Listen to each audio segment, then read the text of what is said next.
aí a gente começa a falar.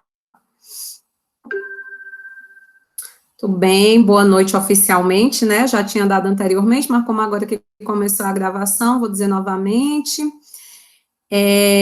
A gente vai agora apresentar o nosso conteúdo que vai ser cobrado na AV1, né, de ambiental.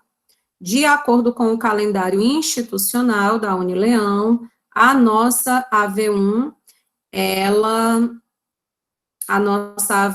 ela acontece dia 27 de abril. Dia 27 de abril, no caso, é semana que vem.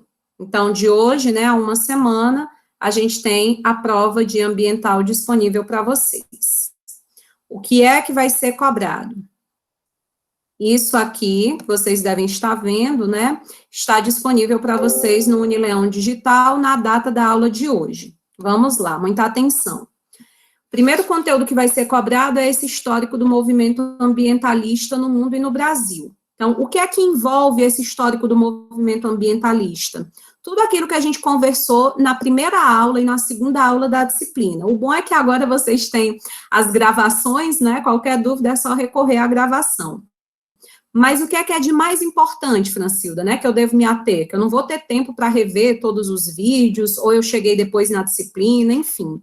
Desse conteúdo aí, gente, vocês devem dar ênfase às questões de ordem histórica, que foi depois da Segunda Guerra Mundial que a gente vai ter essa preocupação com a proteção ambiental no mundo, que a gente tem uma diferença entre preservacionismo e conservacionismo, que a gente tem uma ideia, né, até a Segunda Guerra Mundial, de muita confiança na ciência, no progresso, de que os recursos naturais, eles são infinitos. E aí, depois da Segunda Guerra Mundial, pela crise que essa guerra gerou, né, nós vamos ter aí o início de uma outra perspectiva, o reconhecimento, o início de estudos científicos que vão levantando, então, a hipótese, e essa hipótese vai sendo cada vez mais confirmada na medida em que as décadas, né, 60, 70, 80, elas vão avançando no século XX, confirmando essas hipóteses de que os recursos naturais, eles não são infinitos, nós colocamos em risco a vida do sujeito humano no planeta na medida em que nós não cuidamos disso. Então, a gente teve uma aula sobre isso rememora muito, né, faz muita menção ao que vocês estudaram comigo semestre passado na disciplina de sustentabilidade, então é só para que vocês se situem historicamente. Como que uma questão pode cobrar isso?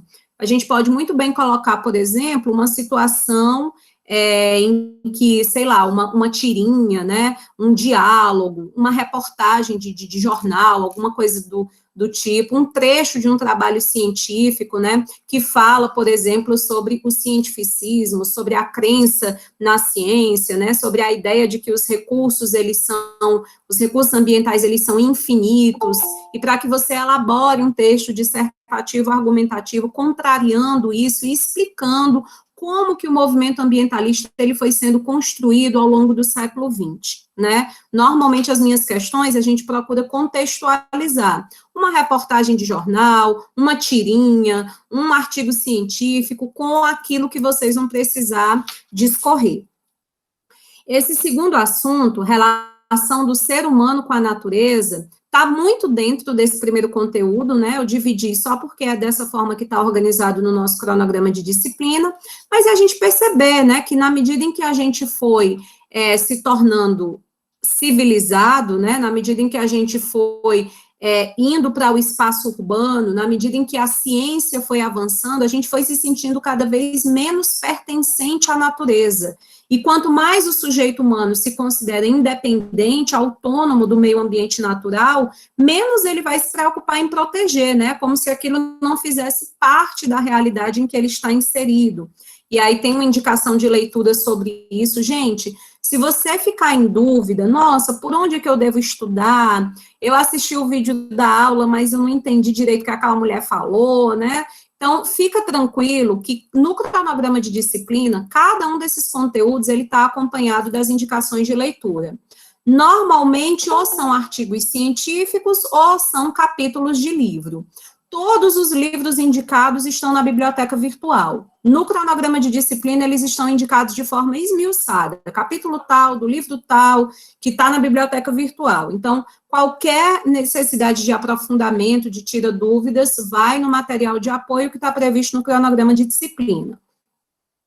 Conceitos jurídicos do meio ambiente e dimensões do meio ambiente. A gente trabalhou isso na nossa 3ª ou 4ª semana de aula, né? O conceito de meio ambiente que está na Política Nacional do Meio Ambiente, o conceito de meio ambiente que está na resolução do CONAMA, conceito de meio ambiente que foi dado pelo STF. Então, preciso conhecer cada um desses conceitos. Eu posso muito bem pedir para que você indique, né? Colocar lá os conceitos e pedir que você indique, né? Quem elaborou cada um desses conceitos, né, em qual contexto, qual a importância deles, dimensões do meio ambiente, a gente reconhecer que quando a gente fala sobre, acho que essa é a principal lição da nossa disciplina, né, quando a gente fala sobre meio ambiente, a gente não está falando somente do meio ambiente natural, nós sabemos que ele é multidimensional, e aí aquela classificação do José Afonso da Silva, meio ambiente do trabalho, meio ambiente cultural, artificial, natural, então vocês precisam compreender isso, né, eu posso muito bem colocar, por exemplo, um problema de ordem urbana, e aí coloco lá uma afirmação que digo que esse problema não tem qualquer relação com o direito ambiental, e para você julgar se isso é verdadeiro ou falso, e aí justificar, né, então é falso, porque o meio ambiente artificial, a cidade, também está incluída nesse conceito jurídico de meio ambiente. Então, é mais ou menos nesse sentido, né, que vocês podem esperar a propositura de questões. Princípios do direito ambiental, conteúdo importantíssimo, por isso que talvez um dos mais cobrados na prova. Então, conhecer bem cada uma das características, cada um dos conceitos daqueles princípios, que eu ministrei um vídeo para vocês, né, proteção, ubiquidade, poluidor-pagador, protetor-recebedor, prevenção, precaução, foram muitos, então vocês estudem, vocês revisem todos aqueles princípios, vejam também a indicação de leitura que eu deixei no cronograma da disciplina, porque talvez eu não tenha, né, trazido ali no vídeo, já que o vídeo é curto, ele só tem 40, 50 minutos, eu não tinha condição de esmiuçar todos os detalhes, então, muito importante para aqueles que têm pouco tempo, que trabalham, que têm família, né, que têm uma vida, assim, um tanto quanto agitada, como a minha, particularmente, né, a gente tem que eleger prioridades. Então, se você não vai ter tempo para ler todos os materiais, todas as indicações de leitura que estão no cronograma da disciplina, dê prioridade à leitura sobre os princípios do direito ambiental, porque ele é extremamente importante, ele dita, né, todas as leis ambientais, elas são elaboradas para que a gente possa obedecer, para que a gente possa promover algum desses princípios. Então, é um conteúdo de suma importância, vai aparecer bastante na sua prova, então dê prioridade. Se você não pode, qual é a regra, o que é o ideal? Que você leia tudo, todos os materiais de apoio, até porque isso não está sendo dito hoje, né? A ideia é que você já vinha fazendo essas leituras desde a primeira semana de aula. Mas se por alguma razão pessoal, profissional, etc., você não pôde fazer isso, então não deixe de ler o material de apoio de leitura sobre os princípios do direito ambiental. Constitucionalismo ambiental, que foi aquele conteúdo que a gente estudou, né, na mesma aula que a gente estudou constitucionalismo ambiental, a gente estudou o meio ambiente na Constituição de 88. O constitucionalismo ambiental é aquele histórico, né, de como que o meio ambiente, ele foi sendo inserido nas constituições ao longo do Ocidente, né, aqui da América Latina, ao longo do século XX, a gente falou sobre isso, né, a Constituição desde os anos 60, que já é previsto, a gente teve primeiro no Peru, depois no Chile, em 88 a Constituição Federal também abraçou, e aí todas aquelas características que a gente discutiu em aula, né, saber explicar por que é relevante, né, o que é que se ganha. Sim, o meio ambiente está protegido constitucionalmente, e daí? Qual é o relevo disso? Então, saber responder essa pergunta de fundamental importância. Competência em matéria ambiental, a gente também vai estudar através da Constituição, né, aquela questão da competência legislativa, administrativa, né, quando ela é comum, quando ela é concorrente, a gente sabe que isso está na Constituição de 88, a gente discutiu também numa aula específica sobre isso. Lei 6.938, que é a Política Nacional do Meio Ambiente, né, a gente se debruçou sobre ela durante aproximadamente quase 2 semanas inteiras de aula. Dentro da política, o que mais se destaca é saber o objetivo dessa política, é saber o conceito de meio ambiente que está previsto nessa política, é saber responder por que ela é relevante, por que ela é considerada um marco dos mais importantes para a história do direito ambiental. Alguns autores até chamam a Política Nacional do Meio Ambiente de certidão de nascimento do direito ambiental brasileiro. Então, o que é uma política pública, né? Por que ela orienta as demais normas ambientais que vão surgir? Tudo isso a gente discutiu em sala e é importante que você tenha muito, né, bem compreendido para que a gente possa fazer uma boa AV1. Licenciamento ambiental, que é algo que está dentro da Política Nacional do Meio Ambiente, mas que a gente sabe que a política só previu esse instrumento do licenciamento ambiental, mas ele só vai ter condição de ser implementado depois que a gente elabora a resolução 237 do CONAMA, que nós discutimos em sala, vocês lembram disso, né?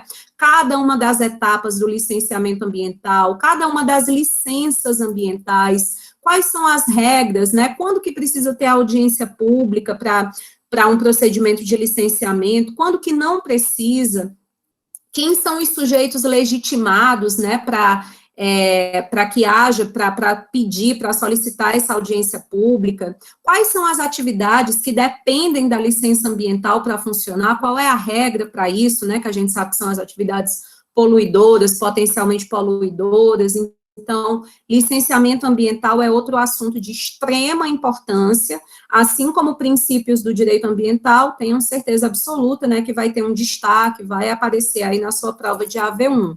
Provavelmente por meio de um caso concreto em que você vai avaliar, né, se essa licença ela é necessária, qual que vai ser o procedimento para que o sujeito consiga a licença. Normalmente é assim que eu gosto de cobrar.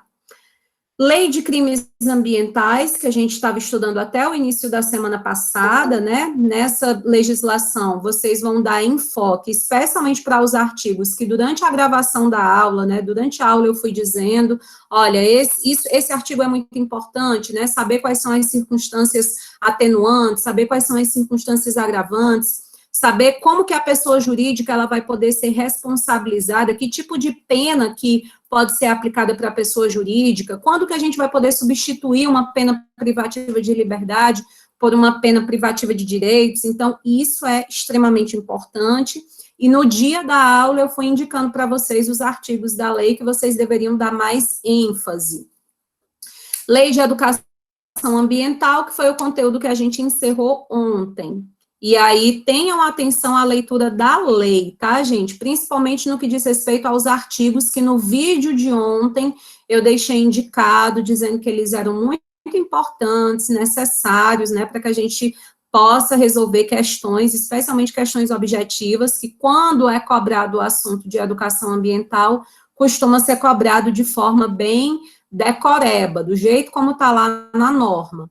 Então, como vocês têm a oportunidade de fazer a prova pesquisada, eu sei que a questão acaba se tornando fácil, porque rapidamente você, né, descobre a resposta na internet e tudo mais. Mas lembrem que a disciplina não é para agora, né? A disciplina é para a vida, principalmente para quem for fazer concurso, é de extrema importância memorizar. Especialmente aqueles artigos que eu coloquei para vocês ontem, né, na gravação do vídeo da aula, que a gente encerrou o conteúdo de educação ambiental. E aí, deixo essa observação de que todos os materiais de estudo, né, todas as indicações de leitura, elas estão disponíveis no cronograma da disciplina, e todas as nossas aulas, elas também estão disponíveis para vocês, elas estão disponíveis para vocês no Unileão Digital. Não sei se vocês percebem, né, mas eu deixo a gravação da aula normalmente imediatamente após o encerramento desse momento, que já é para não correr o risco de esquecer. Então, todos os vídeos estão lá, qualquer necessidade de apoio, né, é só recorrer a essas gravações. Se você assistiu a gravação, está assistindo agora, né, porque no corre corre da vida, não conseguiu ver antes, perdeu alguma aula, tá com dúvida com relação a alguma coisa que você leu nos capítulos de livro, né, que eu deixei indicados para vocês, eu estou à disposição, né, através do WhatsApp, é só mandar mensagem, tá bom, que eu estou à disposição para sanar as dúvidas. Júlia, eu acho que agora deu certo, viu? É porque como eu estava projetando, aí, como eu estava apresentando, né, aí, às vezes o Meet dá isso, ele não deixa as pessoas entrarem enquanto está tendo a apresentação da tela. Vai ter questão objetiva? Aleph, vai, mas eu faço 5 questões, tá, gente? Mas das 5 questões, só uma é objetiva. Porque nessa modalidade de ensino remoto, ela meio que perde o sentido, já que é muito fácil, né, compartilhar as respostas e tudo mais.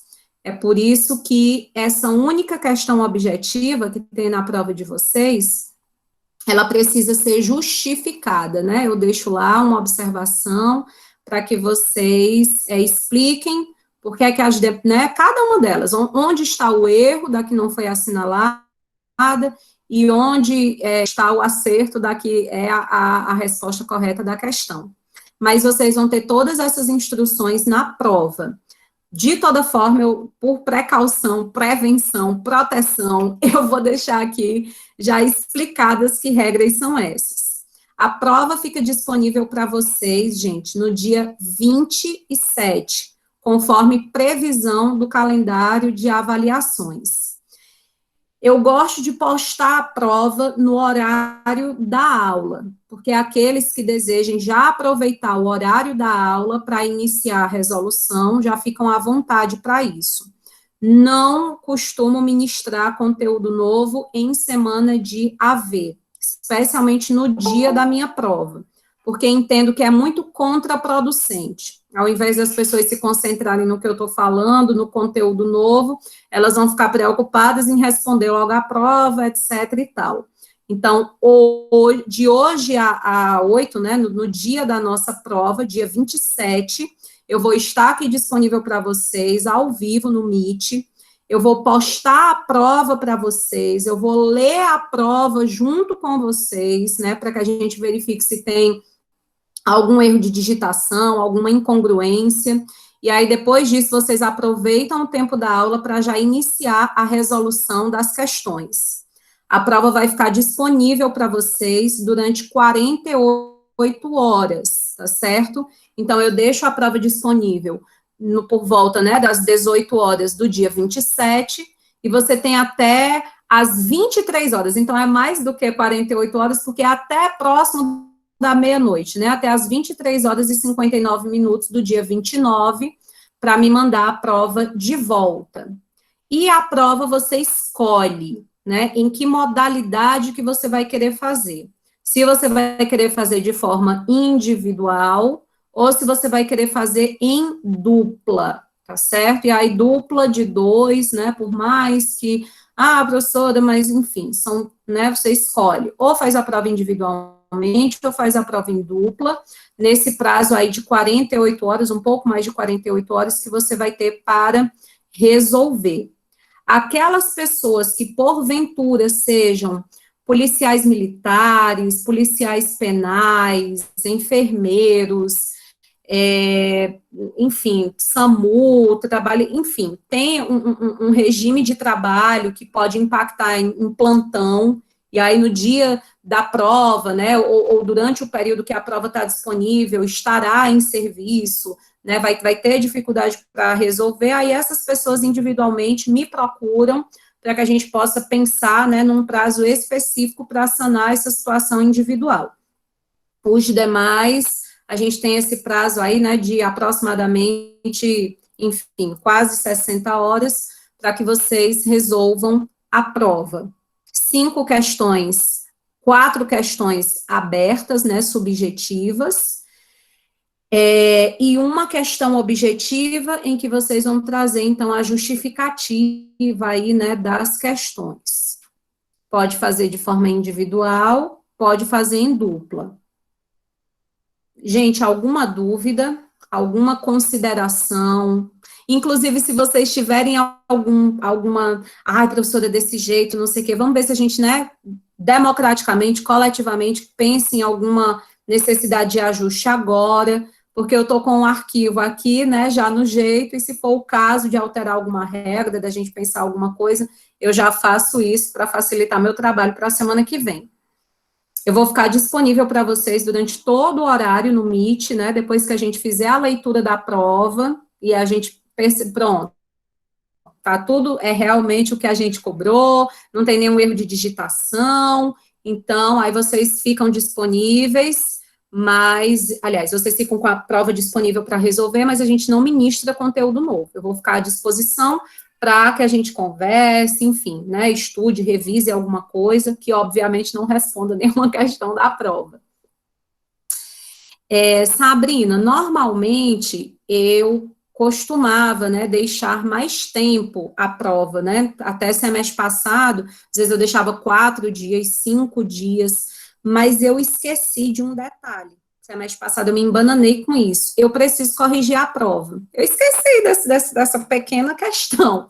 Então, o que é que acontecia? Às vezes eu deixava esse prazo maior, vocês não são minha única turma, né, tem mais 2 turmas de TCC, tem mais uma turma de urbanística, tem mais uma turma de história, tem mais uma turma de sustentabilidade, e aí, quanto maior o prazo para vocês resolverem a prova, e a gente é brasileiro, né, a gente gosta de deixar para a véspera, menos tempo eu tenho para corrigir e lançar a tempo dos prazos que a coordenação determina. E aí, semestre passado, eu só faltei pirar, né, então, por conta disso, eu estou prevendo esse prazo aí, né, de pouco mais de 48 horas. Mas justamente por estar prevendo um prazo menor do que eu costumava dar, vocês também não precisam se preocupar que não vai ter algo de profundamente complexo, né, sei lá, enseje em uma demanda de tempo exorbitante para que vocês consigam resolver as questões. Pronto, isso eu posso fazer, Sabrina, combinado. Se a turma também concordar, por mim, tranquilo. Eu posso postar logo pela manhã, início da manhã, 9 horas, né? E aí, à noite, eu entro só para fazer a leitura com vocês do arquivo. Se tiver alguma dúvida, a gente já...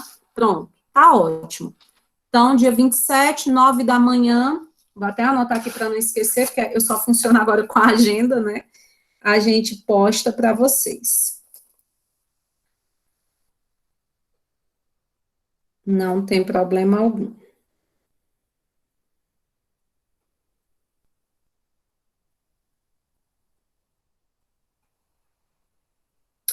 Um único detalhe que eu acho que eu não mencionei, de nada, Sabrina, o único detalhe que eu não mencionei é para que aqueles que optem em fazer a prova em dupla, vocês só precisam me mandar um único arquivo. Isso está lá, gente, todas essas explicações que eu estou dando aqui para vocês, elas estão no cabeçalho da prova, mas é porque nas ansiedades da vida, às vezes a pessoa pula o cabeçalho, só besteira, e vai resolver a prova e depois, professora, e tá lá escrito. Então, por isso que eu faço questão de dizer. Se você vai fazer em dupla, só uma pessoa da dupla envia. E aí essa pessoa vai ser extremamente responsável para colocar o nome completo, né, das 2 pessoas e os números de matrícula, tá bom? Facilita para mim na correção. Na hora que eu vou abrir o arquivo, aí daqui a pouco, é um arquivo repetido, é porque é o mesmo trabalho do fulano, então isso para mim é altamente improdutivo, basta que um da dupla envie, colocando o nome completo e número de matrícula dos 2, das 2 pessoas, beleza?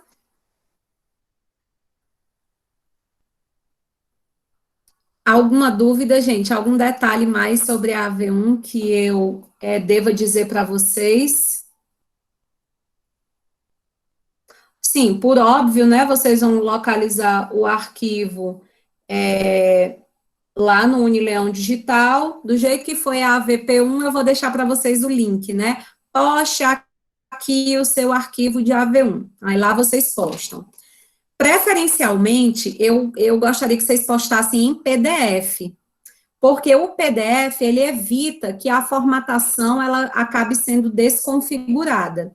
Tenham atenção que um dos critérios de correção da nossa avaliação é ortografia, é sintaxe, formatação, né, margem, parágrafo. Então, muita atenção a isso. Então, para que ninguém, de repente, perca algum décimo, algum ponto, né, por conta dessas questões, eu sugiro que vocês mandem o arquivo em PDF, tá bom? Mais do que nunca, eu venho percebendo como é importante a gente cobrar, né, dos nossos alunos esse cuidado com a aparência do texto, com a estética do texto, né? Como vocês sabem, recentemente agora está tendo um monte de seleção de estagiário lá na UFCA, e eu não pude participar do meu setor, né, porque razões óbvias para respeitar a impessoalidade, mas vendo a de outros setores, né, participando, sendo da comissão julgadora, eu ficava assustada, né, com a apresentação das provas, né, teve setor que fez prova. Como é que você vai fazer uma prova para estagiar, você quer uma vaga num lugar, e é tudo troncho, e não tem parágrafo, e não tem margem, e não tem ponto, não tem vírgula, escreve tudo do começo ao fim justificado. Então, eu acho que isso só acontece por conta da falta de prática, né, que a gente acaba, muitas vezes, deixando passar, e aí a pessoa nem se toca. Quando vai fazer, né, no vamos ver, acaba reproduzindo o equívoco. Então, já deixo avisado, a gente tem desconto de pontuação em razão de gramática, ortografia, sintaxe, e aí não é para escrever igual o Olavo Bilac, não, viu? Eu não estou dizendo aqui que é para ninguém ser escritor, não, eu só exijo o básico, né? O sujeito não se separa do predicado, no final da frase eu tenho que botar um ponto final, eu preciso fazer parágrafo, o meu texto não pode ser uma cobrinha, começa aqui, vai, né, vai todo assim, a gente tem uma formatação que respeita as margens. Então, vocês tenham aí atenção a isso, por isso a minha sugestão é que envie o arquivo em PDF, beleza?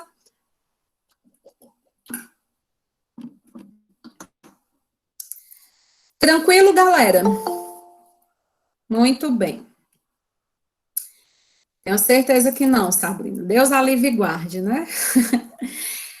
Pois vamos nós. Gente, alguma consideração sobre a lei de educação ambiental? Ficou bem claro aquilo que a gente comentou ontem sobre a diferença entre a educação ambiental e a educação para a sustentabilidade, né? Os conceitos, quem já teve, eu já deixei 2 vezes a lei lá para vocês no Unileão Digital, para reforçar ali, como se fosse um reforço, olha, ela precisa ser lida. Porque como ela não tem dificuldade alguma de interpretação, né, conceitualmente falando, ela é muito tranquila de ser compreendida, a dificuldade que se apresenta para a gente é realmente da gente memorizar os conceitos, e principalmente de não confundir os princípios com os objetivos, né, muitas questões objetivas, elas acabam usando desse artifício para nos confundir. Então, quando eu fui ministrar a aula ontem para vocês, né, a gravação do vídeo que eu deixei disponível, eu não fui ficar fazendo a leitura da lei, falando isso é princípio, não sei o que, uma educação holística, uma educação, porque, obviamente, vocês mesmos fazendo a leitura, vocês têm condição de compreender. Então, eu fui falar sobre algumas coisas que vocês não encontram na legislação, mas que está na doutrina e que eu acho que vale a pena ser ressaltada, né? Que é a diferença entre a educação ambiental e a educação para a sustentabilidade, os princípios dessa educação para a sustentabilidade, que seriam muito semelhantes, né, aos princípios da educação ambiental, e o que é que a gente espera, né, promover por meio dessa educação. Então, ficou alguma dúvida, gente, sobre lei de educação ambiental, o que a gente comentou semana passada, o que a gente comentou na aula de hoje, aliás, de ontem, algo que vocês querem colocar?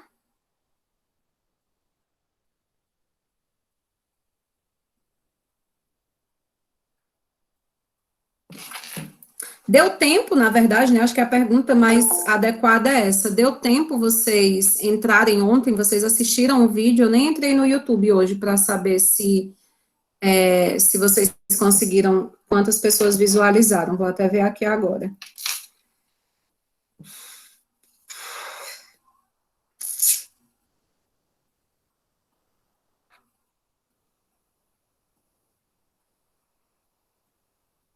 Só 16 pessoas até agora, né? Numa turma de 50 e tantos, acho que ainda muita gente vai assistir. Pois muito bem, se você é do grupo que ainda vai assistir a aula, você entra em contato comigo ao longo da semana se você tiver alguma dúvida a respeito, tá bom, gente? Tranquilo? Vamos ao exercício que a gente deixou na semana passada, né, para a gente terminar de ver as questões.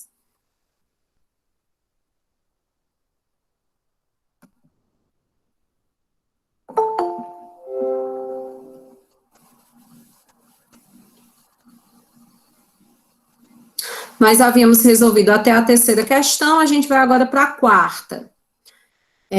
2019, né, concurso para conciliador do TJ da Bahia. Considerando os dispositivos na Lei 9.605, né, que trata sobre os crimes ambientais, é correto afirmar que a pena para crimes ambientais vai ser atenuada se o agente tiver cometido o crime sozinho. Tá certo isso? O agente não tiver obtido qualquer vantagem pecuniária com a prática do crime. Somente a propriedade do agente tiver sido atingida pelo dano ambiental. O crime tiver sido praticado em domingos ou feriados. O agente tiver baixo grau de instrução ou escolaridade. Qual a alternativa correta, gente? Vocês marcaram? Vou até ver aqui no chat. Letra E. Pois é, tá vendo, gente, como não é difícil. Quem é assinante aí do QConcursos ou de qualquer outra, enfim, qualquer outra plataforma de questão de concurso, não vai me deixar mentir, né? Sabe que normalmente é isso que eles fazem. Eles cobram a literalidade da lei ambiental. Não precisa ser um sujeito crítico e reflexivo para acertar a questão de concurso de direito ambiental, não. Precisa ser um bom memorizador. E aí a gente sabe, gente, que poderia ser eu poderia transformar uma questão como essa de concurso numa questão de prova de vocês de AV1. Como a gente está em clima de AV1, né, vamos comentar mais ou menos como que eu poderia cobrar. Eu poderia pedir para você me justificar por que é que o baixo grau de instrução ou de escolaridade do agente atenua, é uma circunstância atenuante para um crime ambiental. Por quê? Isso está na lei, eu já sei, isso é correto. Mas por que que o legislador considerou isso? E aí você iria responder levando em consideração justamente a lei que a gente terminou de estudar ontem, né, a 9.975, a lei da educação ambiental.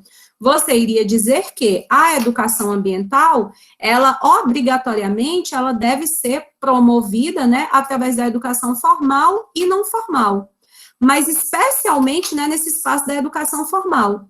Então, se o sujeito tem baixo grau de escolaridade, baixo grau de instrução, é possível afirmar que ele teve pouca oportunidade de acesso a um processo educativo que leva em consideração o meio ambiente. Ele não teve acesso a essa educação ambiental no espaço formal. E talvez isso seja justamente o responsável para ele hoje estar cometendo a prática de um crime.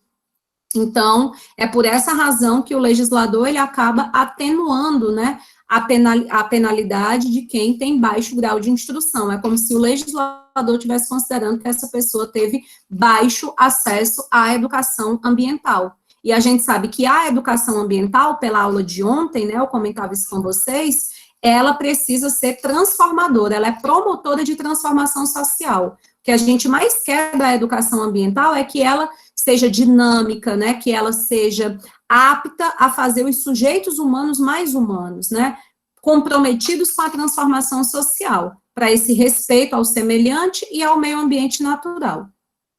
Né, então, é mais ou menos assim, né, são essas reflexões, essas considerações que eu acho que são importantes para a gente levar para a disciplina.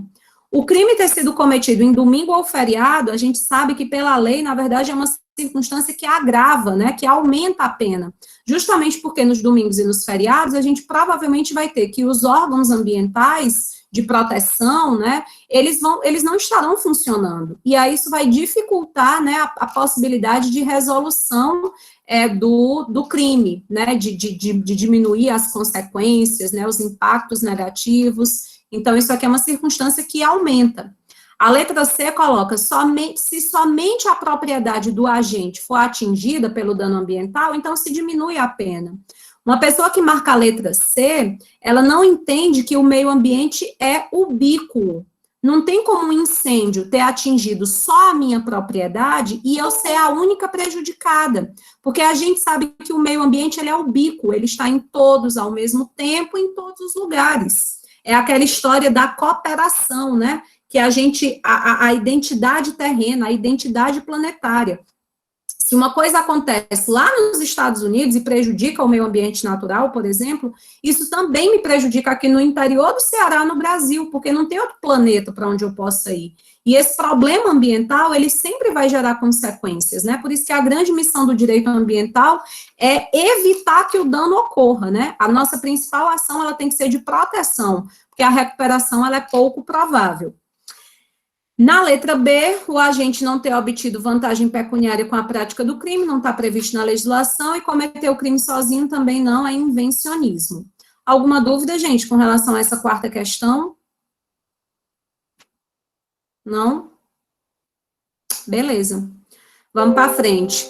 Guarda Civil Municipal. Isso aqui, eu faço questão, gente, de botar a questão do juiz ao Guarda Civil Municipal, para a gente perceber e também sair um pouco, né, da nossa cabeça o preconceito, a pré-noção de que, determinado concurso é muito difícil, outro é muito fácil. Quando a gente dá uma olhada no nível das questões, às vezes a gente tem a possibilidade de achar uma questão fácil no concurso de magistratura e uma bem tranquila num outro concurso que, em tese, deveria ser mais fácil, né? Então, enfim, estudar direito ambiental é investir na memorização. Astrogildo foi condenado pela prática de um crime previsto na Lei de Crimes Ambientais, que dispõe, né, tem as sanções penais, administrativas e tal. O réu foi condenado a cumprir interdição de direitos, decorrente da caracterização de um crime doloso, palavrinha-chave, o crime foi doloso. Nesse caso, quando o crime é doloso, a pessoa fica proibida de participar de licitação por quanto tempo? Você vê que é uma coisa altamente decoreba? Qual é a resposta? Não tem como ser crítico e pela minha crítica, reflexão, análise, compreensão aprofundada do meio ambiente. Não. É o que eu decorei, a lei coloca que são 5 anos, né? Quando o crime é culposo, 3 anos. Quando o crime é doloso, 5 anos. É uma coisa que eu preciso saber através da memorização. O que é péssimo, né, gente? Até aproveito para fazer essa intervenção. Acho que não à toa a gente tem uma dificuldade tão grande, né, de ter membros do Ministério Público, defensores, magistrados, enfim, sujeitos do serviço público em geral, comprometidos com essa causa ambiental. Porque na medida em que a gente não tem esse exercício da crítica, da reflexão, da análise, a gente só decora, só memoriza, a gente não consegue compreender o nível de importância, né, que essa disciplina tem. É lamentável, né, que a cobrança se dê dessa forma. O estado do Ceará, o município de Fortaleza, né, legislou sobre a proibição de vender canudo de plástico em estabelecimento comercial, só vai permitir canudo biodegradável. A legislação estadual, ela é mais benéfica ao poluidor quando comparada com a legislação municipal. Então, nesse caso, qual a alternativa correta?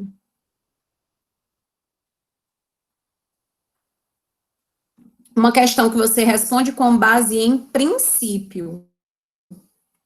E aí, qual a alternativa correta, gente?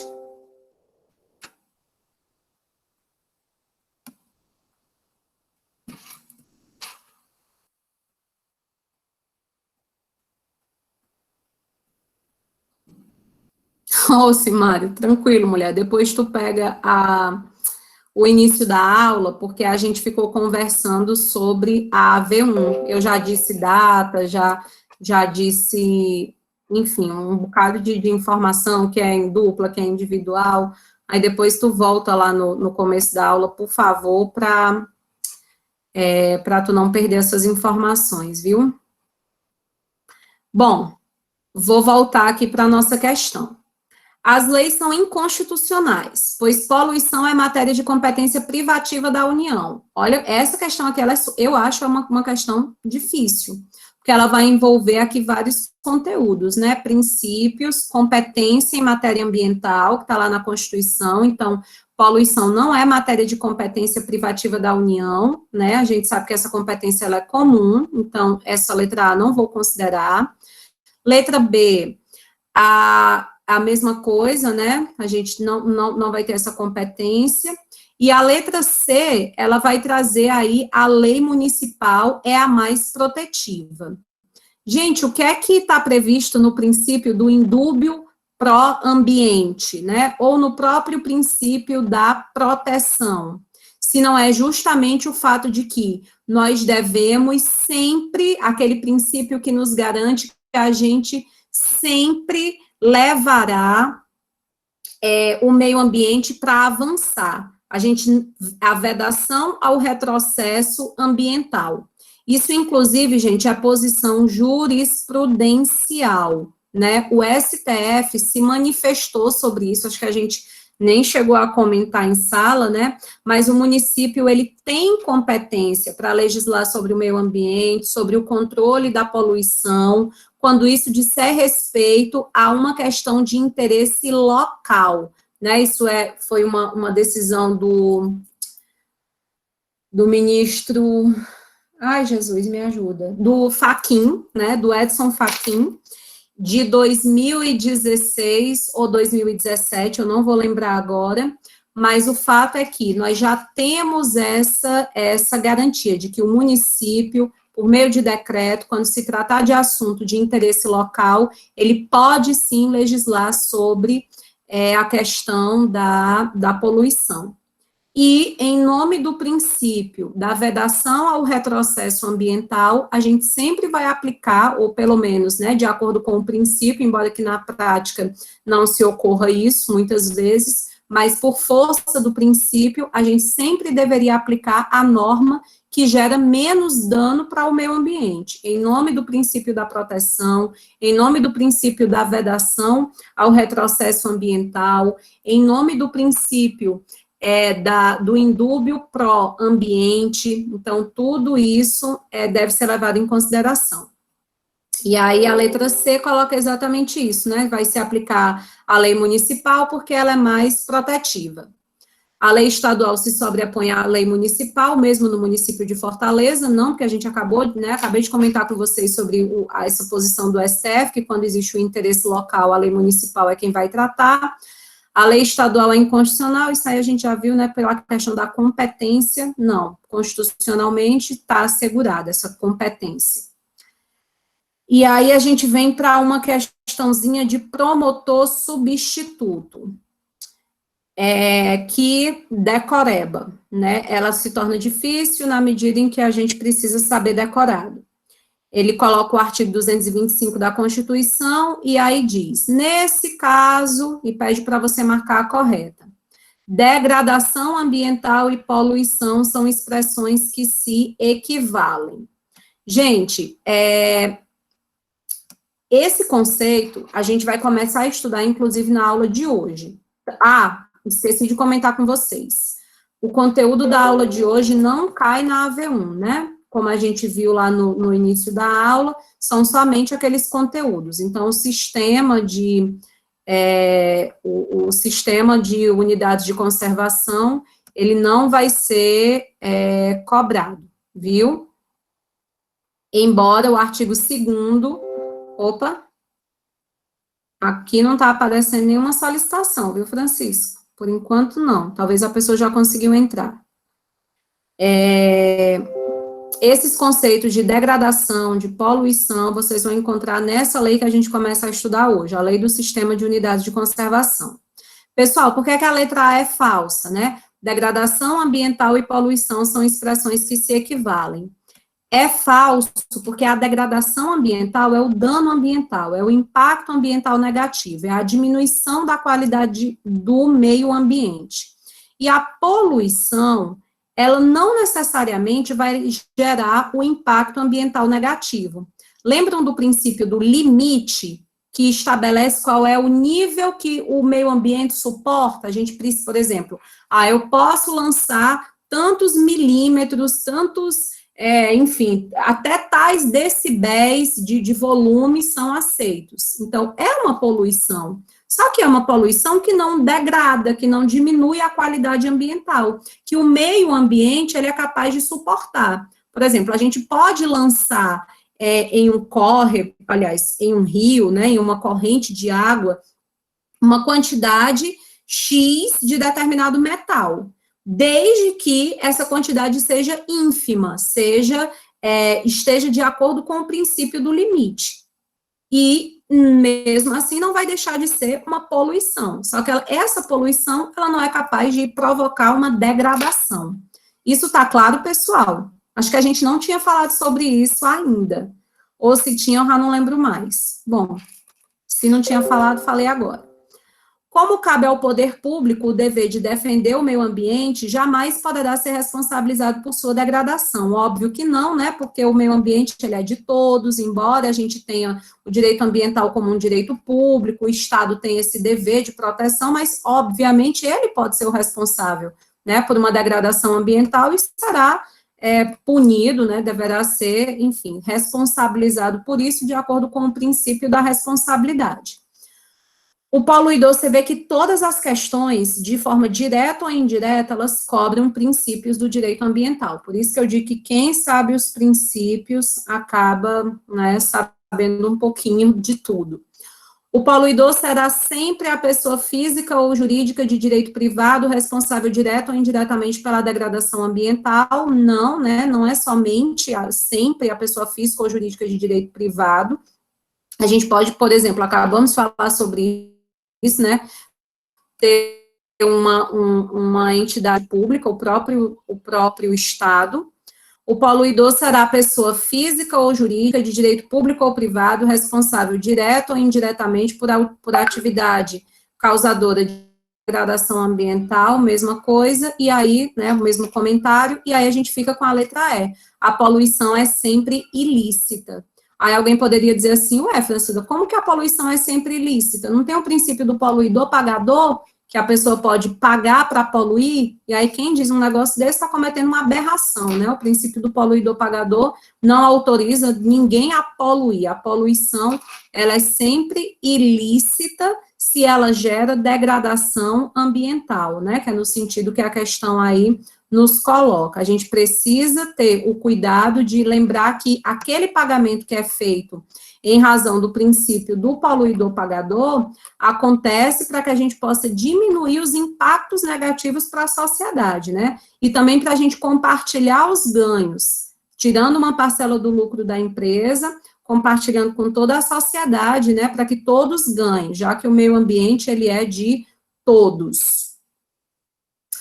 Juarez mora num município paupérrimo, a família vive em estado de miserabilidade. Para saciar a fome da sua família, ele andou mais de 30 quilômetros na beira de um rio, matou um jacaré ameaçado de extinção para saciar a sua fome, né? O fato de, nesse contexto, e de acordo com uma interpretação gramatical, ou seja, ele já está te dizendo que não quer, de forma alguma, que você vá atrás de uma posição jurisprudencial ou doutrinária, né, ou seja, literalmente, o que é que está previsto na lei de crimes ambientais. E aí, o que a gente tem como previsão de norma é que, quando o crime ambiental, né, quando a gente caçar um animal ameaçado de extinção, enfim, e isso é para saciar a fome da família ou própria, podem ser abatidos até mesmo animais silvestres ameaçados de extinção, por se tratar de estado de necessidade. Então, está ipsilíteres o que está previsto na lei de crimes ambientais, e isso mostra o caráter antropocêntrico do nosso direito ambiental, né? Que coloca a vida humana como uma vida superior, mais importante, né? Se nós fôssemos biocêntricos, não justificaria. A vida do jacaré seria tão importante quanto a do sujeito que está passando fome. Mas, como o nosso direito ambiental, como diz o José Afonso da Silva, é absolutamente antropocêntrico, o sujeito humano, ele não pode morrer de fome quando ele poderia saciar essa fome matando um animal, mesmo que ameaçado de extinção. Perspectiva antropocêntrica, isso está assegurado na lei de crimes ambientais, como as outras alternativas, né? Nenhuma delas está prevista na lei, é invencionismo, não adianta nem comentar. Os princípios expressos na Política Nacional do Meio Ambiente incluem estabelecimento de critérios e padrões de qualidade ambiental e de normas relativas ao uso e manejo de recursos ambientais. Certo ou errado? Quando a gente fala sobre essa questão do estabelecimento de critérios de padrão ambiental, a gente está falando de qual princípio? Ó, acabei de aceitar uma pessoa, né, que estava aparecendo aqui.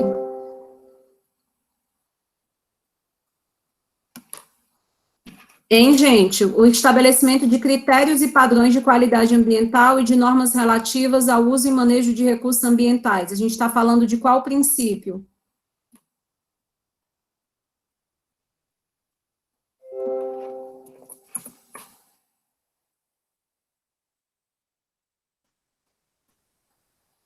Em tese, né, seria o princípio do limite, né? Porque se a gente tem ali o padrão, como que eu sei o padrão? O padrão é aquele que obedece ao limite, né, do que não vai degradar.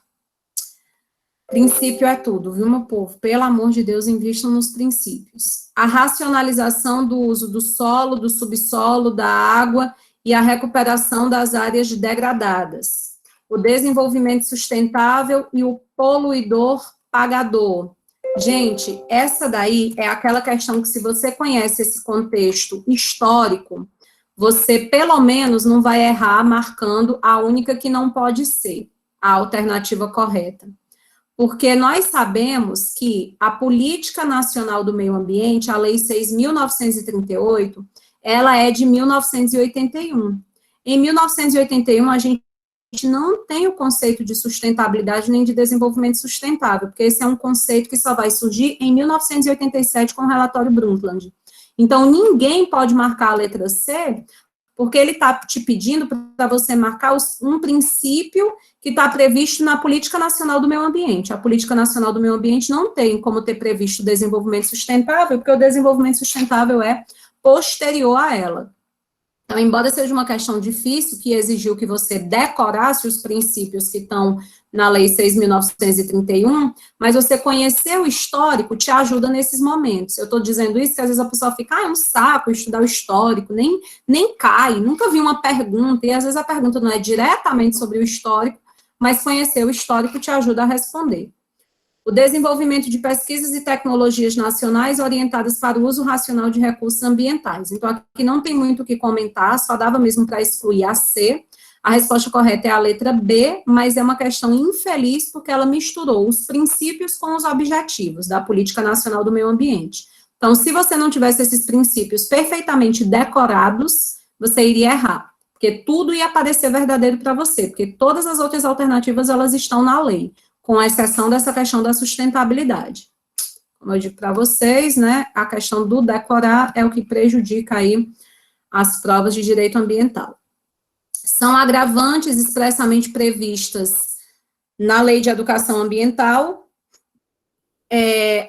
Outra questão que é ipsilíteris, o que a gente vai ter na lei, qual é a alternativa correta, né? Não tem nem muito o que comentar, você vê que não tem uma posição doutrinária, né, uma questão de jurisprudência, não vai muito além disso, não vai muito para isso, não, é saber se você conseguiu decorar a lei, parece que é só com isso que as bancas acabam se importando, se você é bom decorador. E aí, gente, qual a alternativa correta?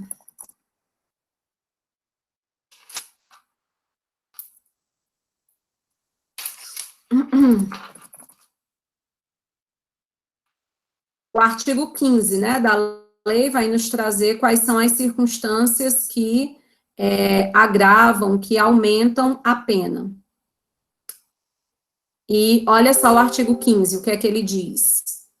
Ter o agente cometido a infração para obter vantagem pecuniária, para coagindo alguém para executar materialmente a infração, afetando ou expondo a perigo de maneira grave à saúde pública ou ao meio ambiente, concorrendo danos à propriedade alheia, atingindo área de unidade de conservação, atingindo área urbana, em período de defesa à fauna, em domingos ou feriados, à noite, em época de seca ou inundação, no interior de espaço territorial especialmente protegido, emprego de meios cruéis para o abate ou captura de animais, fraude ou abuso de confiança, abuso do direito de licença, para o interesse de pessoa jurídica, beneficiada por incentivo fiscal, atingindo espécies ameaçadas ou facilitada por funcionário público. Eu precisaria saber todas essas circunstâncias decoradas lá do artigo 15 para poder conseguir resolver a questão. E aí a gente sabe que está certo, né, concorrendo danos à propriedade alheia, domingos ou feriados, mediante fraude ou abuso de confiança, com abuso de poder ou violação de dever inerente a cargo, ofício, ministério ou profissão, esse não está previsto, e à noite está previsto. Então, a gente teria, né, o 1, o 2, o 3 e o 5, que está lá na letra D. E aí, como que eu acertaria? Tendo decorado o artigo 15. Eu fico super preocupada nesses tempos de ensino remoto, de vocês, né, sabendo que a prova, se ela fizer uma pergunta dessa, eu abro o Google, eu consulto o Vademecum, eu olho a lei, eu fico, assim, muito preocupada. Não façam isso, tá bom? Mesmo eu não podendo cobrar em prova, na minha prova, né, de direito ambiental, que antes eu forçava o povo a decorar, dizendo, vai cair na prova, eu vou botar a questão na prova. Mas vocês estão vendo, né, quem avisa, amigo é. Vocês precisam ter esses artigos memorizados, dar uma lida quase que diária a respeito, porque se não for assim, a gente esquece. Gente, as questões ajudaram, serviu, deu para, né, foi meio que uma espécie de revisão dos últimos conteúdos, já que a gente vai ter prova semana que vem, né, a gente acabou revisando um pouquinho princípios, competências, licenciamento, né, foi também nesse sentido. Comentários? Exatamente, Aleph. Eu também acho que não vai ter. Então, a gente vai precisar saber. E, assim, é uma coisa que me adoece. Quando eu penso que toda uma geração de pessoas como vocês, né, poderiam ser futuros juristas, quando se propõem a estudar para concurso público, não pode se portar como jurista, né, tem que se portar como operador do direito, como técnico, porque ninguém quer saber a compreensão antropológica do meio ambiente, biocêntrica, né, o que é que a doutrina construiu até agora, não, quer saber se você sabe decorado, se souber, nem que você seja a criatura mais, assim, degradadora, não tem problema, isso é péssimo, mas tá bom. Vamos começar o conteúdo novo do sistema de unidades de conservação. Vou projetar aqui para vocês os nossos slides. Tô achando tão engraçada a minha cara. Eu acho que hoje eu tô de parabéns, viu? De todos os dias que eu dei aula desmantelada, hoje eu me superei. Nada não, minha gente. Acho que sexta-feira eu vou me arrumar para gravar o vídeo para vocês, para tirar a suja. Eu estou trabalhando direto desde as 8 da manhã. Quando eu tomar um banho, acho que cai um braço para um lado, o outro para o outro, eu me desmonto. Só estou viva. Vamos, slides. Abram, que o povo quer lhe ver. É melhor ver o slide do que me ver. Pelo menos eu fico pequena quando abrir o slide. Cadê você? Tá não, né, gente? Não tá. Peraí.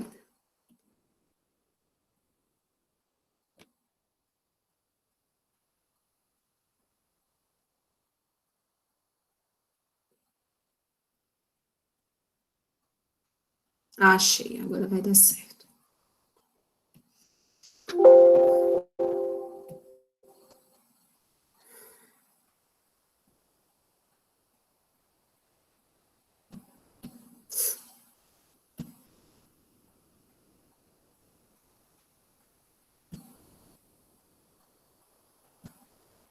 Ai, graças a Jesus. Pronto, agora eu estou aparecendo bem pequenininha aí do lado. E você olha para o slide, tá? Para você nem se assombrar de noite. Vamos falar, gente, só fazendo aqui uma contextualização, né, para que os conteúdos não caiam em cima da cabeça de vocês como bomba, né? Vala-me Deus. Vamos fazer aqui toda aquela coisa que eu gosto de fazer toda semana, da gente recapitular. A gente começou estudando essa coisa da história da proteção ambiental, a gente sabe que essa ideia de proteger o meio ambiente é muito recente, é dos anos de 1950 para frente, né? Que a gente, aos poucos, o direito foi abraçando legislações para que, de fato, a proteção pudesse acontecer.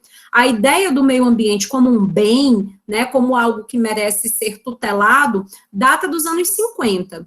Mas o sistema jurídico, o ordenamento jurídico, ter tido condição de começar a elaborar esses normativos é algo que vai acontecer, especialmente no Brasil, a partir dos anos 80, com a Política Nacional do Meio Ambiente.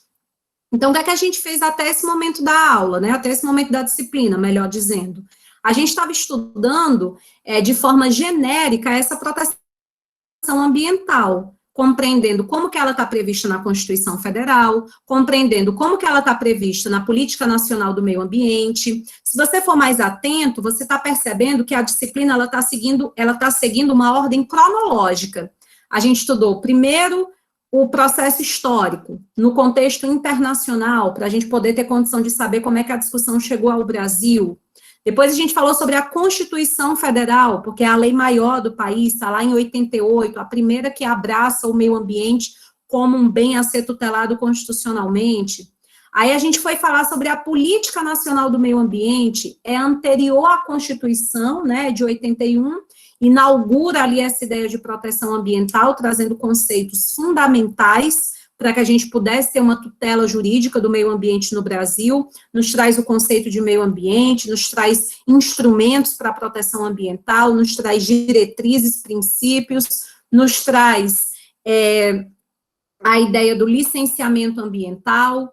E aí, seguindo nessa ordem cronológica, a gente falou, então, sobre a Lei de Crimes Ambientais, porque essa lei é de 98, então a gente tem Política Nacional do Meio Ambiente em 81, Constituição Federal em 88, Lei de Crimes Ambientais em 98, 10 anos depois, até que a gente pudesse, de fato, colocar em prática o que a Constituição tinha assegurado, né? A Constituição assegurou que a gente poderia garantir a punição, né, a responsabilidade da pessoa jurídica, mas a Constituição não disse como que seria a responsabilidade penal da pessoa jurídica. Como é que eu vou prender uma pessoa jurídica? Então, isso tinha gerado uma lacuna. 10 anos depois, em 98, a Lei de Crimes Ambientais vem e preenche essa lacuna e nos diz, né, quais serão as penas que podem ser aplicadas para a pessoa jurídica, cria todos os tipos penais que estão em vigência até o momento, né, para que a gente possa evitar a ocorrência de crimes ambientais.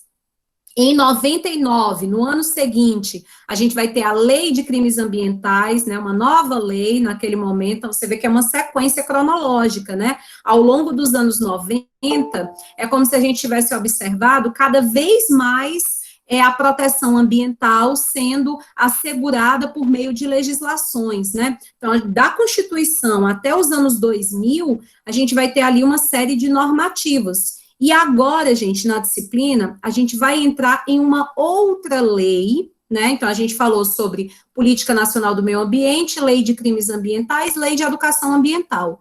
E agora a gente vai falar sobre a Lei do Sistema Nacional de Unidades de Conservação. Então, a gente está falando, portanto, de uma legislação que é justamente nessa pegada que aconteceu ao longo dos anos 90, né, de tentar garantir a proteção ao meio ambiente por meio da nossa legislação ordinária. E essa lei é dos anos 2000. Então, a gente está vendo aí que 98, Lei de Crimes Ambientais, 99, Lei de Educação Ambiental, 2001, Lei de Unidades de Conservação, né, mostrando aí como o nosso legislativo estava antenado. Isso não é à toa, por isso que é importante entender o processo histórico. A gente teve a Rio 92, a Agenda 21, durante essa Eco 92, o Brasil se compromete com a Agenda 21 para cumprir esses compromissos de proteção ambiental. Nada é fruto do acaso, mas de uma construção histórica. Beleza.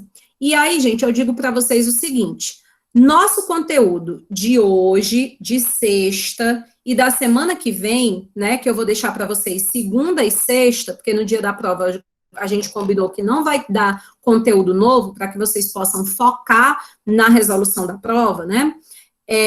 A gente vai falar só sobre conteúdos que dizem respeito ao meio ambiente natural, que a gente começa a estudar hoje o Sistema Nacional de Unidades de Conservação, a gente encerra esse conteúdo na sexta, ou né, no mais tardar na segunda, e aí na semana que vem, sexta-feira, a gente já começa um conteúdo novo, que é o Código Florestal. Então, quando a gente está falando do Código Florestal e da lei que cria o Sistema Nacional de Unidades de Conservação, a gente está falando de duas legislações que têm como foco o meio ambiente natural. Nós não devemos confundir de forma alguma, né? Ah, no Brasil só tem lei para proteger a flora, no Brasil só tem lei para proteger a fauna, isso é falso. Depois a gente vai começar a estudar legislações que vão tratar de outras áreas do meio ambiente. A Política Nacional de Resíduos Sólidos, por exemplo, ela tem uma ligação com o processo de urbanização, com a gestão das cidades. Então, não é somente meio ambiente natural. Mas, especificamente, na aula dessa semana e na próxima, né, enquanto a gente estiver falando sobre Sistema Nacional de Unidades de Conservação e sobre Código Florestal, a gente está falando dessa realidade aqui, que é a que o senso comum mais lembra, né, quando a gente fala sobre meio ambiente. Quando a gente fala sobre meio ambiente, as pessoas naturalmente relacionam a essas imagens aqui, né, a essas representações, fauna e flora. E essas unidades, essa legislação é justamente para que a gente possa proteger fauna e flora. Qual foi a ideia do legislador?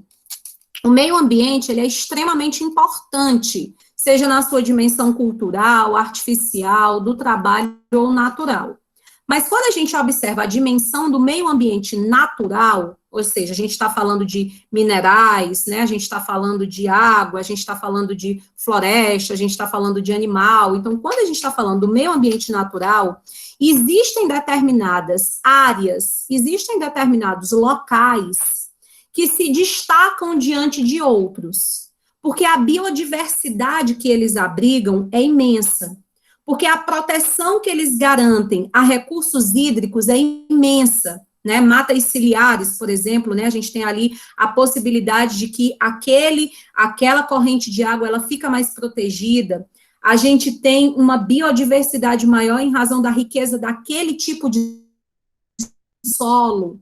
Então, essas áreas, para o legislador, elas merecem uma atenção especial. Traduza-se, merece uma proteção maior do que outras áreas do meio ambiente natural.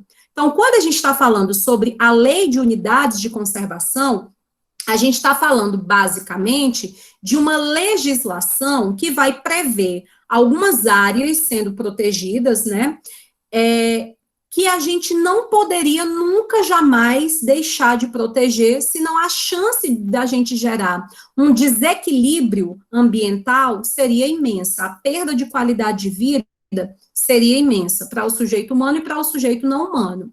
O que a gente precisa fazer, de forma muito clara, até para que a gente não confunda o que está previsto na Lei de Unidades de Conservação com o que está previsto no Código Florestal, que também vai cuidar de áreas, né, que são extremamente importantes para a manutenção do equilíbrio biológico, é não confundir uma área protegida com uma unidade de conservação. E aí eu trouxe esse conceito para vocês, que é do Paulo de Bessa Antunes, né, que ele coloca o seguinte: para a proteção ambiental, a legislação vigente prevê a determinação de áreas protegidas e de unidades de conservação, cujos conceitos não podem ser confundidos. As áreas protegidas abrangem as unidades de conservação, mas não estão limitadas a elas, ou seja, as unidades de conservação, elas são uma espécie de áreas protegidas. Existem outras áreas protegidas além das unidades de conservação. Por exemplo, o Código Florestal, ele vai tratar das áreas de reserva legal e das áreas de proteção permanente.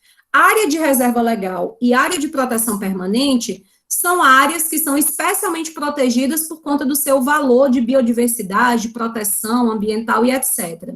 Elas são áreas protegidas, elas não são unidades de conservação. Porque as unidades, a reserva legal e a área de proteção permanente, ela vai ser regulamentada pelo Código Florestal. Já as unidades de conservação, elas vão ser regulamentadas por essa lei de unidades de conservação. Pois não, alguém ia falar. Pode falar.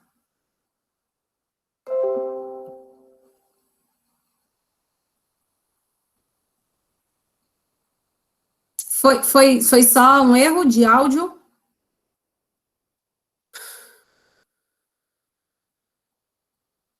Eu acho que, bom, se a pessoa quiser, se quem falou quiser falar, fica à vontade, tá? Vou voltar aqui. Ficou claro isso, gente? Aproveitar que eu, né, parei aqui um pouquinho. Tá claro isso? De uma área protegida para uma unidade de conservação. Quando você fala em área protegida, é o gênero.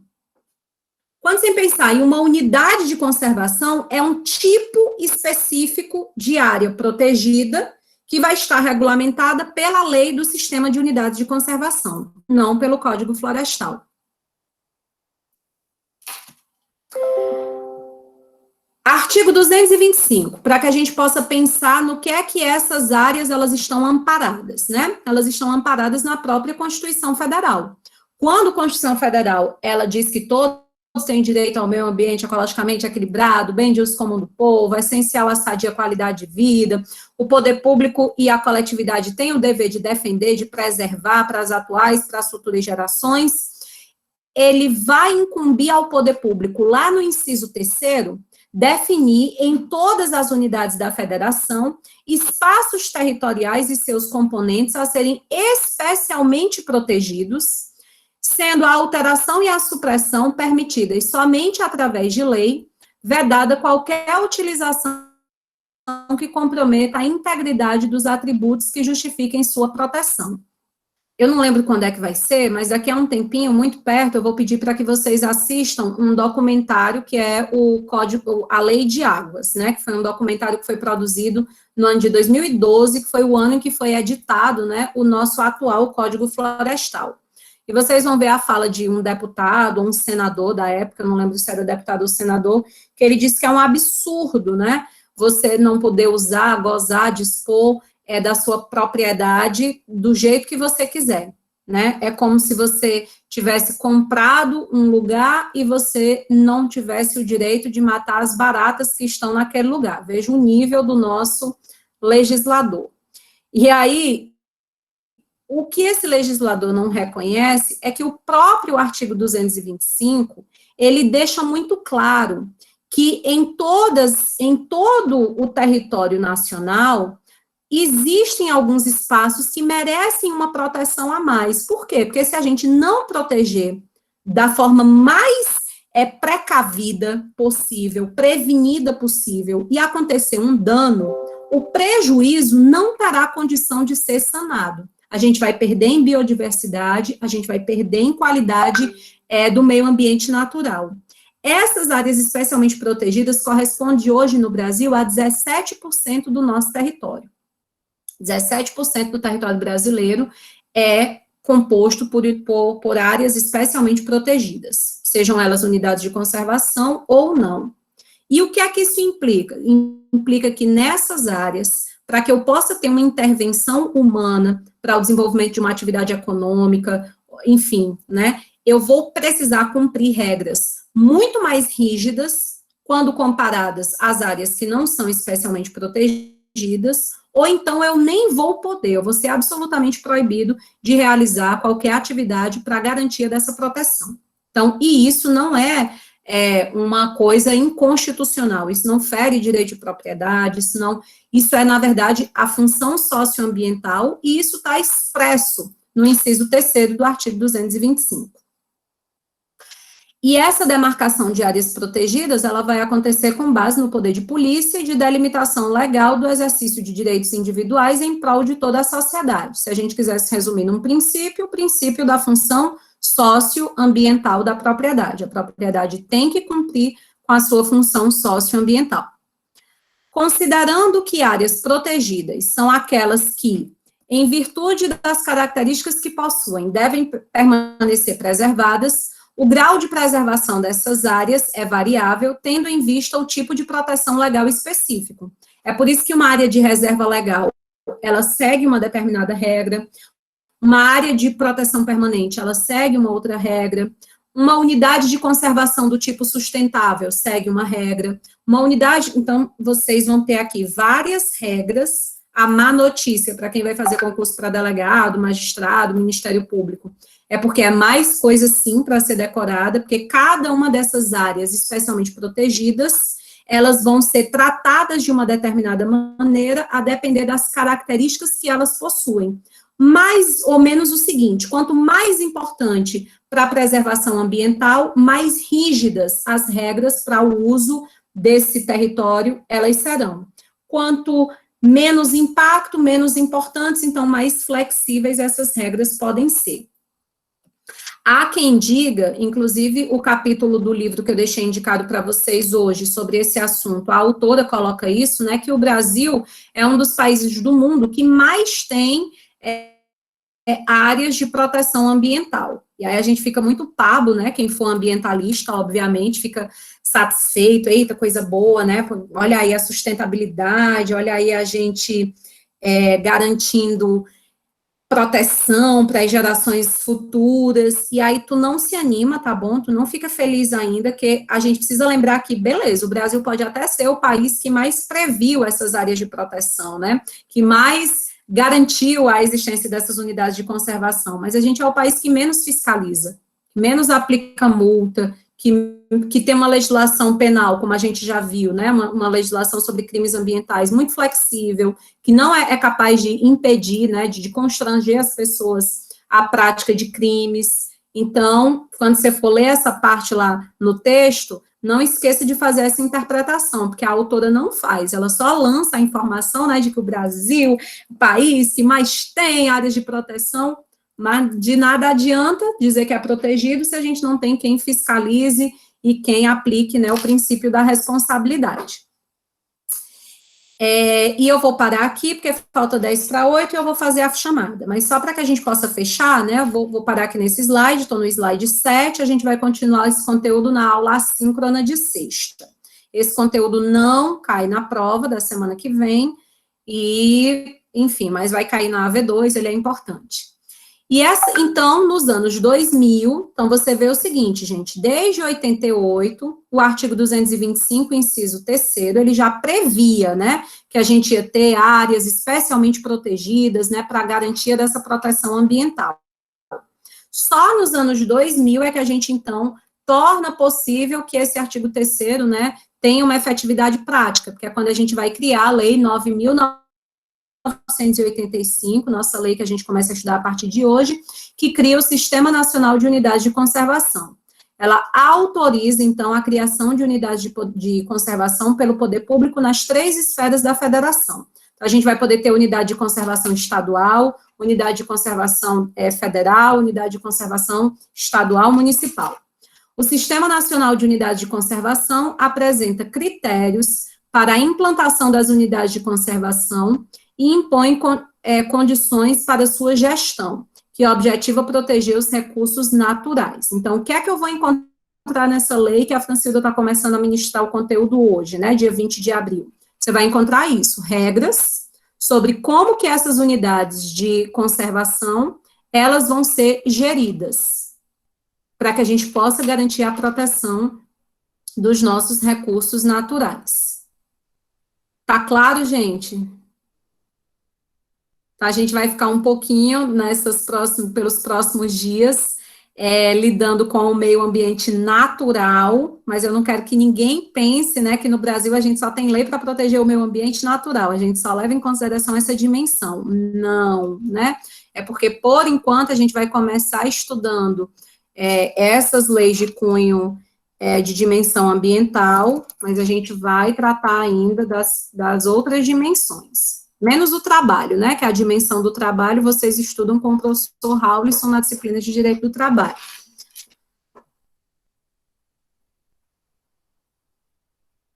Todas essas legislações trabalhistas, né, que vocês estudam, que vocês têm acesso, elas existem para que a gente possa garantir o meio ambiente do trabalho. Importante não esquecer disso.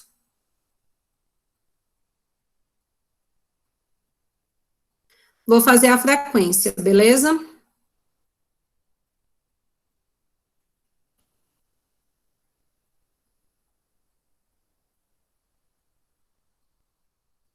Não, Aleph, amanhã é feriado. De acordo com o calendário institucional, tá até em laranja, né? Não sei se vocês observaram que os dias que são feriados no calendário, que está disponível no site, eles ficam destacados em laranja. Então, amanhã é feriado.